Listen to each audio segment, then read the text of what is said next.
তোমাকে এই মেয়ে কি করে না চায়। আর দেখতেই তো পাচ্ছ এই মেয়েকে বাড়িতে ঢুকতে না ঢুকতে এই শ্বশুর বাড়ির নিন্দে করা শুরু করে দিয়েছে একেবারে।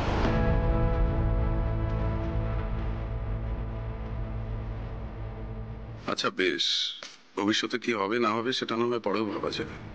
এখন ছেলে মেয়ে দুটো একটা অঘটন ঘটিয়ে ফেলেছে, কিছু তো করার নেই। মান অভিমান করে তো এখন লাভ নেই কোনো।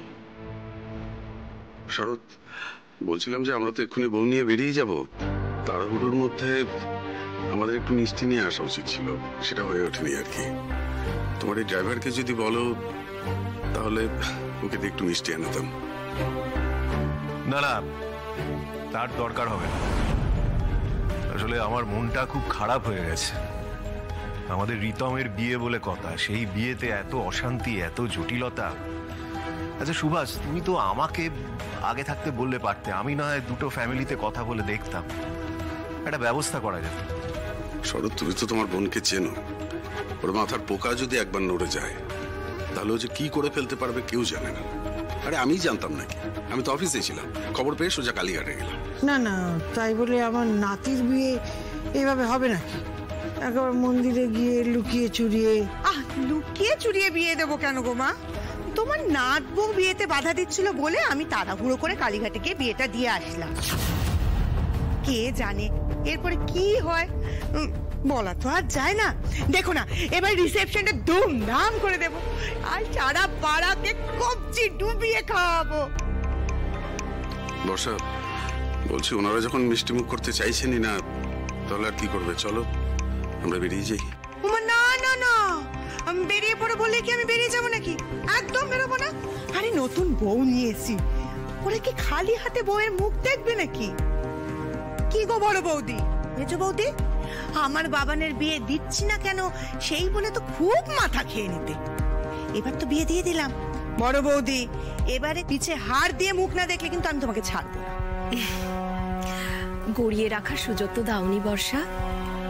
হ্যাঁ, আরে আমি তো কোনোদিন ভাবতেই পারিনি যে তোমার ছেলের বউয়ের মুখ দেখতে পাবো। সত্যি বলছি বর্ষা, মানে এই সম্ভাবনার কথা যদি ঘুণাক্ষরেও টের পেতাম না, আরে পিছে হাড় কেন, 7 নড়ি হাড় গড়িয়ে রাখতাম তোমার ছেলের বউয়ের জন্য।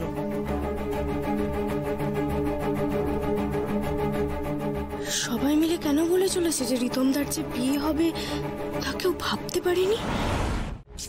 নিজের পেটের মেয়েদের মধ্যেও এভাবে দুই দুই করছে কার জামাই কিরকম সেইটা দেখে। প্লিজ এবার একটু চুপ করুন আপনারা, প্লিজ, অনেক হয়েছে। আমার বাবা মাকে নিয়ে দয়া করে কিচ্ছু বলবেন না।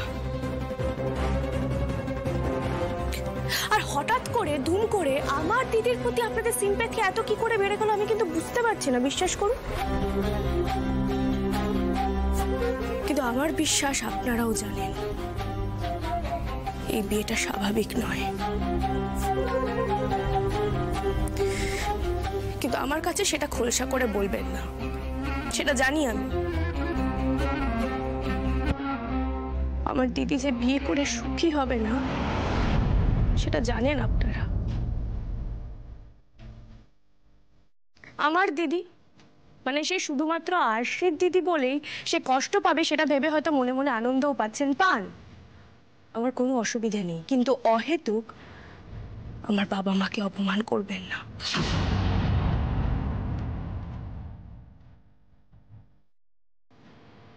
আমাদের ফ্যামিলি ম্যাটার আমাদেরকে বুঝে নিতে দিন। পাপাইদা, পাপাইদা, এই চল চল চল, পাপাইদা, পাপাইদা,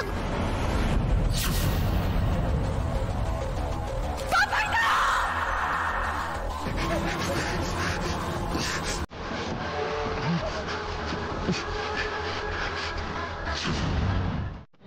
ঠিক তো করেছে, একটা ভালো ভদ্র পরিবারে বিয়ে হইল, ছেলেটা ভালো ছেলে, সব রকম সুখ স্বাচ্ছন্দ্য দেবে কাকইকে, টাকা পয়সা গয়নাকাটি যা দরকার। আমি কি আর সব দিতে পারতাম না বলতো? আরে বাবাইদা, টাকা পয়সা গয়নাগাটি কি সবকিছু? দেখো, এখন যদি দিদি ওখানে সত্যি সুখী হয় তাহলে আমার আর তোমার কিছু বলার নেই।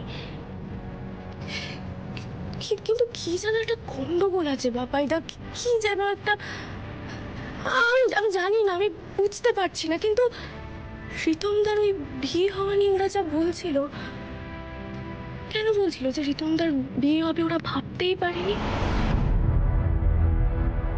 এই জায়গাটাতে না আমার মনটা খুব খচখচ করছে বাবাইদা। এত তাড়া কিসের বিয়ের? এত এত তাড়াহুড়ো করে কেন বিয়েটা হলো? আমি না বুঝতে পারছি না বাবাইদা, আমার খুব গন্ডগোল লাগছে বাবাইদা। আমার মন বলছে গো যেটা হলো সেটা ঠিক হলো না, ঠিক হলো না গো বাবাইদা। ভয় দেখাস না হাসি, ভয় দেখাস না। আর যাই হয়ে যাক না কেন, আমি যতই কষ্ট পাই আমার বুক ফেটে চুঁচির হয়ে যাক, আমি আর কিচ্ছু করবো না। আমি চাই কাকুই ভালো থাকুক। আমিও চাই বাবাইদা, আমি ভয় দেখাচ্ছি না তোমায়। সবকিছুর পর আমিও চাই দিদি যেন সুখী থাকুক। কিন্তু আমি তোমাকে বলছি বাবাইদা, তোমাকে কিন্তু নিজেকে সামলাতেই হবে। মনকে শক্ত করো বাবাইদা। তুমি বলো তুমিও এই শোকটা কাটিয়ে উঠবে, আবার নতুন করে বাঁচবে। কথা দাও বাবাইদা।